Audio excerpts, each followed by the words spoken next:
Bismillahirrahmanirrahim. Assalamualaikum warahmatullahi wabarakatuh. Kita bertemu kembali dalam mata kuliah manajemen dengan pokok bahasan pengambilan keputusan. Menurut George Terry, dasar-dasar pengambilan keputusan berdasarkan pertama intuisi yang merupakan proses bawah sadar atau tidak sadar yang timbul atau tercipta akibat pengalaman yang terseleksi. Pengambilan keputusan yang berdasarkan atas intuisi atau perasaan yang memiliki sifat subjektif, sehingga mudah terkena pengaruh. Adapun kebaikan pengambilan keputusan berdasarkan intuisi adalah waktu yang digunakan untuk pengambilan keputusan relatif lebih pendek. Untuk masalah yang pengaruhnya terbatas, pengambilan keputusan akan memberikan kepuasan pada umumnya. Lalu juga kemampuan pengambilan keputusan dari pengambil keputusan itu sangat berperan dan itu perlu dimanfaatkan dengan baik. Kelemahan pengambilan keputusan berdasarkan intuisi adalah keputusan yang dihasilkan relatif kurang baik atau kurang sempurna, sulit mencari alat pembandingnya sehingga sulit diukur kebenaran dan keabsahannya. Dasar lain dalam pengambilan keputusan seringkali diabaikan. Yang kedua, dasar pengambil keputusan adalah pengalaman. Pengambilan keputusan berdasarkan pengalaman memiliki manfaat bagi pengetahuan praktis, karena pengalaman seseorang dapat memperkirakan keadaan sesuatu, dapat juga memperhitungkan untung ruginya, baik buruknya keputusan yang akan dihasilkan. Karena dengan pengalaman, seseorang yang menduga masalahnya, walaupun hanya dengan melihat sepintas saja, mungkin sudah dapat menduga cara penyelesaiannya. Yang ketiga, berdasarkan fakta. Pengambilan keputusan berdasarkan fakta dapat memberikan keputusan yang sehat, solid, dan baik. Dengan fakta, maka tingkat kepercayaan terhadap pengambilan keputusan dapat lebih tinggi, sehingga orang dapat menerima keputusan-keputusan yang dapat dibuat dengan rela dan lapang dada. Dasar lainnya adalah wewenang. Pengambilan keputusan berdasarkan wewenang biasanya dilakukan oleh pimpinan terhadap bawahannya atau orang yang lebih tinggi kedudukannya kepada orang yang lebih rendah kedudukannya. Pengambilan keputusan berdasarkan wewenang juga memiliki beberapa kelebihan dan kelemahan. Kelebihannya yang berbasis wewenang, kebanyakan penerimanya adalah bawahan, terlepas apakah penerima tersebut secara sukarela ataupun terpaksa. Selanjutnya, keputusan dapat bertahan dalam jangka waktu yang cukup lama dan memiliki otentisitas atau otentik. Ya.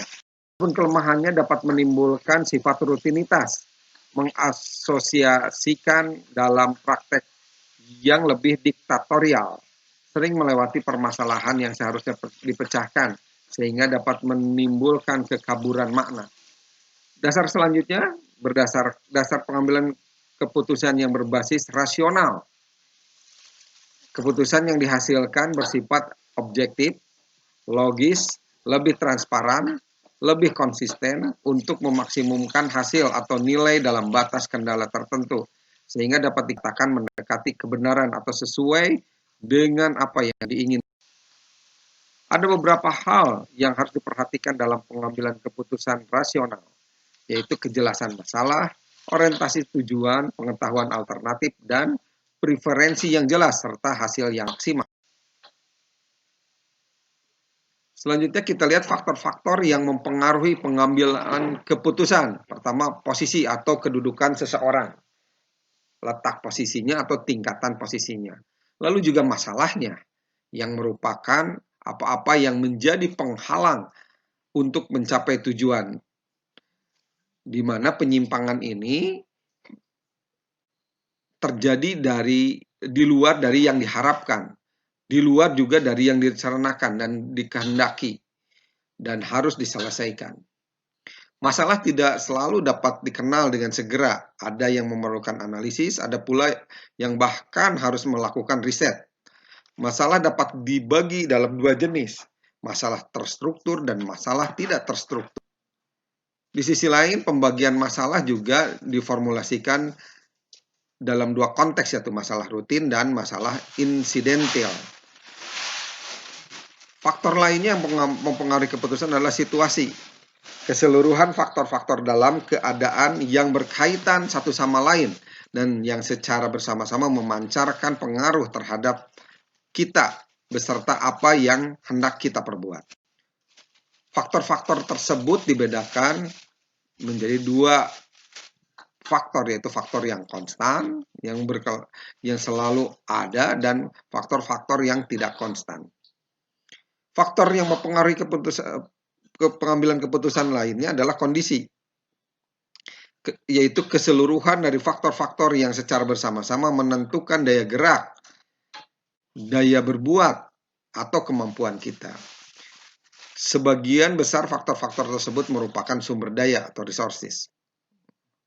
Selanjutnya, faktor yang mempengaruhi pengambilan keputusan adalah tujuan. Tujuan yang hendak dicapai, baik tujuan perorangan, tujuan unit kesatuan, tujuan organisasi, maupun tujuan usaha pada umumnya telah ditentukan. Tujuan yang telah ditentukan dalam pengambil keputusan merupakan tujuan antara atau objektif. Pendapat lain yang menyatakan bahwa faktor-faktor yang mengambil keputusan adalah pertama, keadaan internal organisasi. Misalkan dana yang tersedia, keadaan SDM, kemampuan karyawan, kelengkapan dari peralatan organisasi, serta formulasi struktur organisasi. Faktor lainnya faktor keadaan eksternal organisasi meliputi keadaan ekonomi, sosial, politik, hukum, budaya, dan lainnya. Selanjutnya, tersedianya informasi yang diperlukan dan kepribadian serta kecakapan pengambil keputusan meliputi penilaiannya, kebutuhannya, intelijensianya, keterampilannya, kapasitasnya, dan lain sebagainya. Menurut Terry, faktor-faktor yang mempengaruhi pengambilan keputusan diantaranya hal-hal yang berwujud, tidak berwujud, yang emosional maupun yang rasional. Yang kedua, tujuan organisasi. Ketiga, orientasi. Selanjutnya, alternatif-alternatif tandingan. Dan yang terakhir, tindakan. Di samping itu ada juga faktor yang menurut Terry yang ditambahkan, yaitu waktu, kepraktisan, pelembagaan, serta kegiatan berikutnya yang menjadi orientasi langkah dari aktivitas pengambilan keputusan. Menurut Millet, faktor-faktor yang mempengaruhi pengambilan keputusan yaitu berdasarkan gender, pria dan wanita, peranan pengambil keputusan, dan keterbatasan kemampuan. Berdasarkan program atau regularitas, ini merupakan jenis-jenis pengambil keputusan, di mana di dalamnya dipahami bahwa pengambilan keputusan yang terprogram atau terstruktur, yaitu pengambilan keputusan yang sifatnya rutinitas, berulang, dan cara menanganinya telah ditetapkan. Pengambilan keputusan terprogram ini digunakan untuk menyelesaikan masalah yang terstruktur melalui prosedur, yaitu serangkaian langkah yang berhubungan dengan urutan yang harus diikuti oleh pengambil keputusan. Yang kedua, aturan, yaitu ketentuan yang mengatur apa yang harus dan apa yang tidak boleh dilakukan oleh pengambil keputusan. Dan kebijakan, yaitu pedoman yang menentukan parameter untuk membuat keputusan. Contoh, seorang manajer pembelian menerima permintaan dari bagian akuntansi berupa 100 lemari arsip. Ini merupakan masalah rutin terstruktur. Dalam hal ini telah ada prosedur pengadaan untuk memenuhi permintaan tersebut. Selain itu, terdapat aturan bahwa jika nilai pembelian di atas 100 juta diperlukan tender. Kriterianya tidak menyangkut harga saja, tetapi diberikan kebijakan bagi pemasok lemari arsip tersebut dengan dukungan pelayanan yang baik. Yang kedua, pengambil keputusan tidak terprogram atau tidak terstruktur. Ini merupakan pengambil keputusan yang tidak rutin dan sifatnya unik, sehingga memerlukan pemecahan khusus. Misalkan, strategi pemasaran untuk produk baru, sebagaimana yang dialami oleh IBM pada tahun 80-an. Untuk pertama kalinya memasarkan secara personal PC atau komputer yang murah, meskipun perusahaan ini telah lama mempunyai pengalaman memasarkan komputer yang mahal. Berdasarkan tingkat kepentingannya. Nah, ini jenis-jenis pengambilan keputusan. Pada umumnya, satu organisasi memiliki hierarki manajemen secara klasis. Hierarki terbagi dalam 3 tingkatan, yaitu manajemen puncak yang berkaitan dengan masalah perencanaan yang bersifat strategis.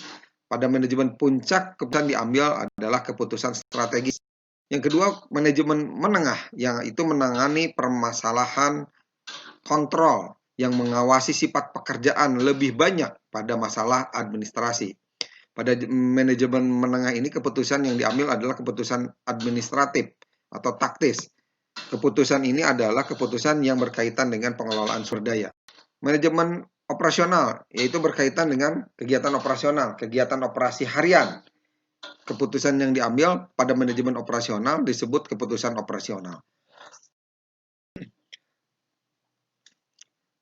Jenis pengambilan keputusan lainnya adalah berdasarkan tipe persoalan, di mana di dalamnya keputusan terdapat keputusan internal jangka pendek yang berkaitan dengan kegiatan rutin operasional seperti pembelian bahan baku, penentuan jadwal produksi, dan keputusan internal jangka panjang, yaitu keputusan yang berkaitan dengan permasalahan organisasional seperti perombakan struktur organisasi, perubahan departemen.